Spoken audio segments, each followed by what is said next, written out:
اللهم صل على سيدنا محمد. معاكم مطبخ ماشي الناس. النهارده معانا وصفه جديده طبعا بعد غيبه كبيره.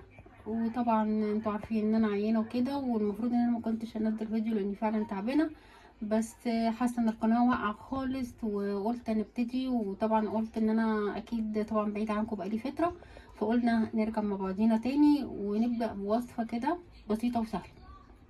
يلا بينا على بركه الله نبدا الوصفه. النهارده معانا الكاليماري المحشي. هنحشي النهارده رز بالجمبري. وصفه سهله وبسيطه. معانا المكونات بتاعتها، معانا بصلتين كده زي ما انتم شايفين، بصلتين صغيرين طبعا، الاحمر مش الابيض. معانا كوبايتين صلصه.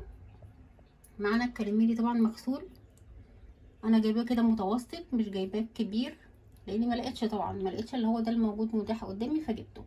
معانا الجمبري، هو صغير شويه بس انا يعني على قدر المستطاع عملته، ربنا قدرني. هنا معانا بقى التوابل، معانا بابريكا مدخنه، معانا ملح، معانا كزبره، معانا كمون، معانا ورق لورا، ودي كل المكونات. ويلا بينا على بركه الله هنبدا الوصفه. كده هنبتدي، هنحط هنا كده يعني مقدار مثلا معلقتين زيت، 3 معالق زيت كده. طبعا انا مشغله النار. هبتدي احط البصل بتاعي كده.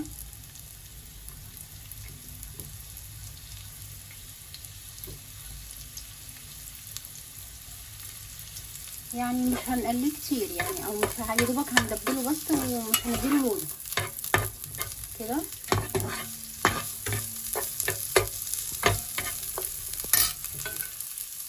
مش هياخد لون معانا عشان كده كده انا هحشي بيه يعني، فانا مش محتاجه لا لون ولا محتاجه اي حاجه، انا محتاجه بس ان هو يدبل معايا، وهحط عليه بقيه الحاجات اللي انا هحطها. طبعا انت عايزه تضيفي اي حاجه تانية فوق اللي انا هضيفه مفيش اي مشكله، على حسب بقى ما انتوا حاطين.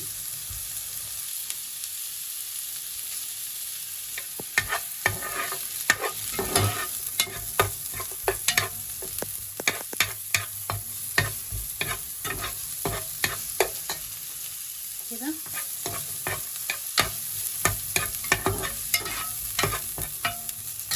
هنبتدي نحط التوابل بتاعتنا كده.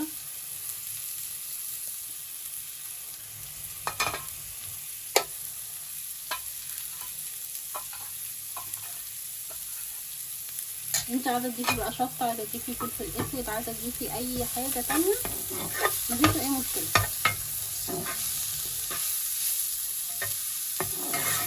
كده.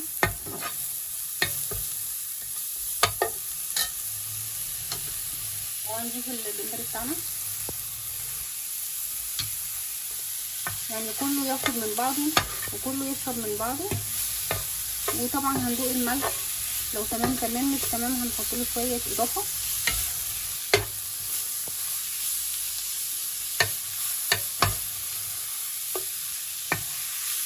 انا عايزه بس يعني دوبك الجمبري بس ياخد حاجه بسيطه من اللون، حاجه بسيطه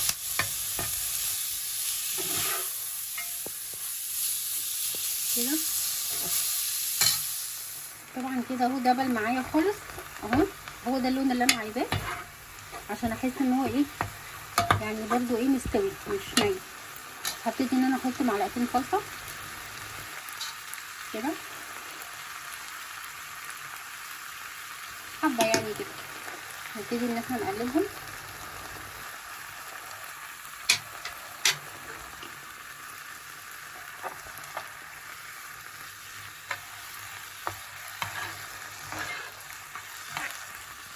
نقلب نقلب نقلب نقلب كده.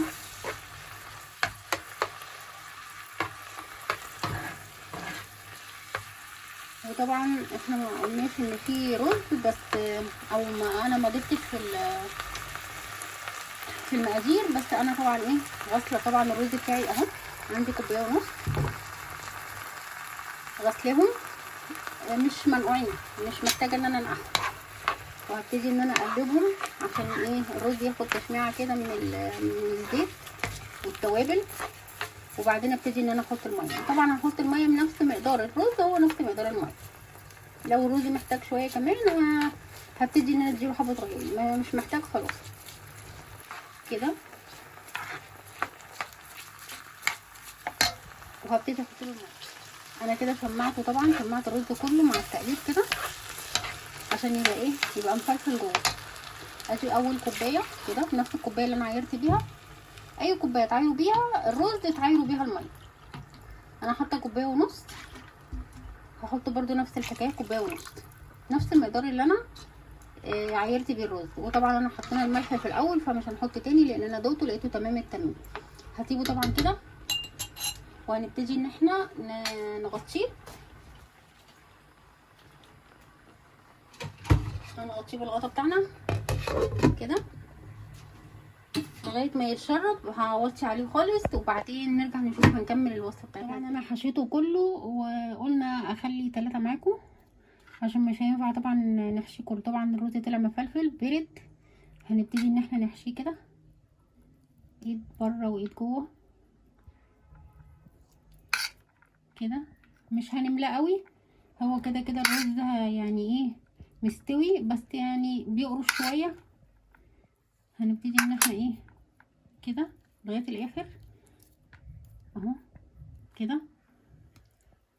نعمل التانية. ما بياخدش وقت خالص رغم ان هو يعني ضيق وصغير، بس ما اخدش وقت خالص يعني ما كملوش 7 دقايق. كل ده الحشو ده معايا اهي كده اهي كده.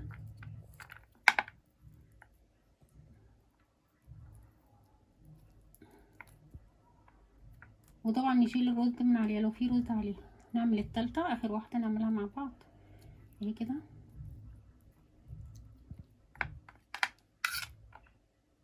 نحشي وندخل بايدينا الناحية التانية.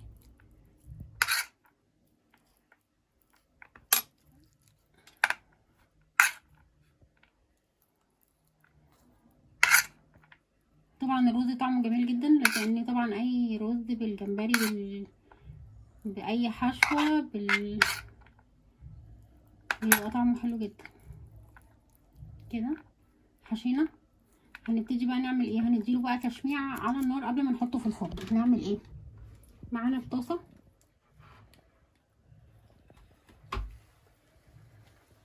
كده هنحط فيها شوية زيت صغيرين.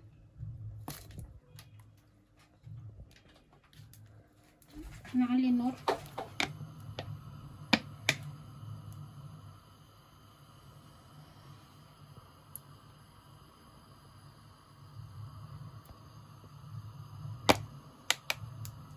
مش هحط زيت كتير، يعني مجرد ان هو يعني ايه يتشمع معايا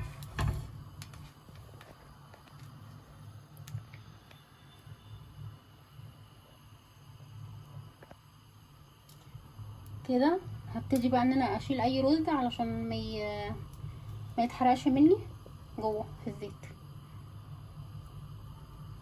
هبتدي ان انا احط كده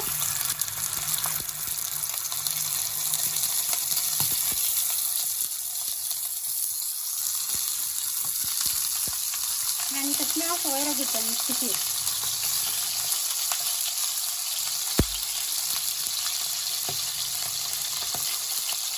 كده. طبعا كده اديته تشميع على النار في الطاسه كده بمعلقتين زيت. هبتدي بقى ان انا احط عليه معلقتين صلصه كده من فوق كده.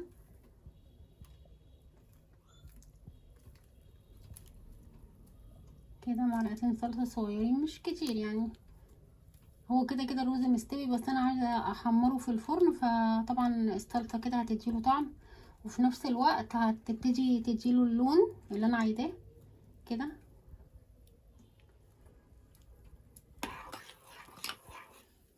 كده هدخله بقى في الفرن ولما اطلعه هوريه. وكده خرجنا الصينيه بتاعتنا، اخدت الوش الجميل ده كده من فوق كده بالمنظر ده. وطبعا استوت كده. عايزه اقول لكم الريحه جباره وانا مش مستحمله، عايزه اكل. ويلا بينا وكده نقدر نقول بألف هنا للي شاف وبألف هنا للي هياكل، واحلى صحاب في الدنيا.